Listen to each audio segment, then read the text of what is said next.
नमस्कार मैत्रिणींनो, आजचा आपला व्हिडिओचा विषय आहे की प्रेग्नन्सीमध्ये ग्रहणाचा काय इम्पॅक्ट होतो, कुठल्या कुठल्या गोष्टी आपण केल्या पाहिजेत, कुठल्या गोष्टी आपण टाळल्या पाहिजेत, सायंटिफिक रिझन्स काय आहेत. त्यासोबत आपण हे पण बघणार आहोत की जे आता येणारं 16 फेब्रुवारी 2026चं सूर्यग्रहण आहे त्याच्याबद्दल पण आपण माहिती घेणार आहोत की त्याचा काय इम्पॅक्ट होणार आहे. तर व्हिडिओ शेवटपर्यंत नक्की बघा जेणेकरून तुम्हाला या विषयाची संपूर्ण माहिती मिळेल. मैत्रिणींनो, सर्वात पहिलं बघूयात की ग्रहण म्हणजे काय. तर ग्रहण ही कम्प्लीट नॅचरल आणि खगोलशास्त्रीय प्रक्रिया आहे. जेव्हा सूर्य, पृथ्वी आणि चंद्र एका रेषेमध्ये येतात तेव्हा ग्रहण लागतं. जर या प्रक्रियेमध्ये सूर्य झाकला गेला तर आपण त्याला म्हणतो सूर्यग्रहण आहे, आणि जर या प्रक्रियेमध्ये चंद्र झाकला गेला तर याला आपण चंद्रग्रहण आहे असं म्हणतो. मैत्रिणींनो, आता बघूयात की गर्भवती स्त्रीला कुठल्या कुठल्या गोष्टी सांगितल्या जातात ग्रहण काळामध्ये करण्यासाठी. तर जेव्हा आपण घरी कळतं की ग्रहण आहे तर घरामध्ये एक पॅनिकचं वातावरण असतं, कारण सगळ्यांना खूप गैरसमज आहेत ग्रहणाबद्दल.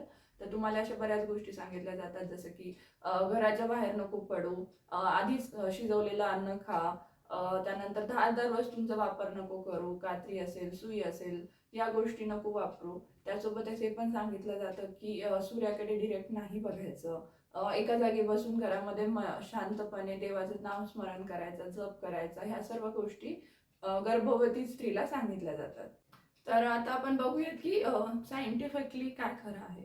तर मैत्रिणींनो, प्रेग्नेन्सीमध्ये जर आपण सायंटिफिकली बघितलं तर ग्रहणाचा तसा बाळावरती किंवा आईवरती असा काही परिणाम होत नाही, कारण सूर्यग्रहणातून निघालेले सूर्याचे किरण आणि चंद्रग्रहणाचा प्रकाश हे असं तुमच्या बाळावरती डिरेक्ट इम्पॅक्ट नाही करू शकत. पण प्रॉब्लेम काय होतो, तर ग्रहण काळामध्ये आपल्या ज्योतिषशास्त्रात असं मानलं जातं की एक निगेटिव्ह एनर्जी असते. तर ती जी निगेटिव्ह एनर्जी आहे ती बाळाला आणि आईच्या मनाला इम्पॅक्ट करू नये म्हणून ह्या काळजी घ्या अशा गोष्टी सांगितल्या जातात. तर त्याच्या मागे पण बरेच कारण आहेत, जसं की ज्या पण मी गोष्टी आधी तुम्हाला सांगितल्या त्या आधी रूढी परंपरेनुसार चालत आलेल्या आहेत. पण त्या काळामध्ये जर तुम्ही विचार कराल तर त्या काळामध्ये सोयी सुविधा नव्हत्या, लाईट वगैरे नसायची, त्यामुळे ग्रहण काळामध्ये अंधार असायचा. त्यामुळे ह्या गोष्टी सांगितल्या जायच्या की प्रेग्नन्सीने घराच्या बाहेर पडू नये, धारदार वस्तू वापरायच्या नाहीत, अन्न आधीच शिजवायचं, कारण ग्रहण काळामध्ये अंधार असल्यामुळे ह्या गोष्टी जर केल्या तर त्याच्याने प्रॉब्लेम होऊ शकतात. हे आधीच्या काळामध्ये खरं होतं, पण आता कसं ॲप्लिकेबल नाही आहेत. पण तरीही आईच्या मनाला शांती मिळावी, आईच्या मनामध्ये सकारात्मक विचार असावेत म्हणून तुम्ही या गोष्टी फॉलो करायला काही हरकत नाहीये. पण तेवढंच सांगेल की भीतीपोटी नका करू, एक काळजी म्हणून नक्कीच तुम्ही या गोष्टी फॉलो करू शकता. मैत्रिणींनो, आता आपण बघूयात की ग्रहण काळात नक्की काय केलं पाहिजे. तर जमत असेल तर घरामध्येच बसून राहू शकतात तुम्ही, आराम करा, व्यवस्थितरित्या दिवसभरात पाणी पिया, संतुलित आहार घ्या, पॉझिटिव्ह राहण्याचा प्रयत्न करा. कुठली पण गोष्ट करून जर तुमच्या मनाला शांती मिळत असेल, जसं की खूप जणांना देवाचं स्मरण करून मनाला शांती मिळते, तर ते तुम्ही करू शकतात.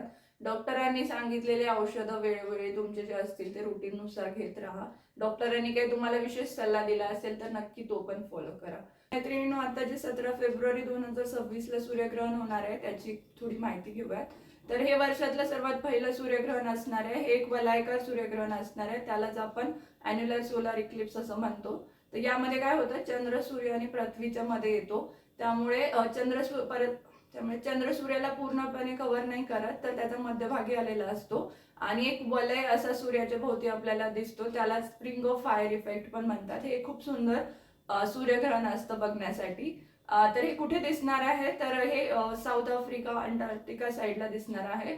तर भारतामध्ये हे सूर्यग्रहण दिसणार नाहीये, त्यामुळे ज्योतिषशास्त्रानुसार जे ग्रहण भारतामध्ये दिसत नाही त्याचा सूतक काळ पण मानला जात नाही. त्यामुळे या ग्रहणामध्ये गर्भवती स्त्रीला काही काळजी करण्याची गरज नाहीये. तर मैत्रिणींनो, ग्रहणापेक्षा जास्त शक्ती असते ती आईच्या सकारात्मक ऊर्जा आणि शांत मनामध्ये. तर ग्रहणाबद्दल आईने सर्व माहिती घ्या, पण त्याबद्दल निगेटिव्ह विचार नका करू आणि तुमचं मन नेहमी सकारात्मक ठेवा. तर तुम्हाला जर ह्या ग्रहणाबद्दल अजून काही विशेष माहिती पाहिजे असेल तर मला कमेंट सेक्शन मध्ये नक्की कळवा.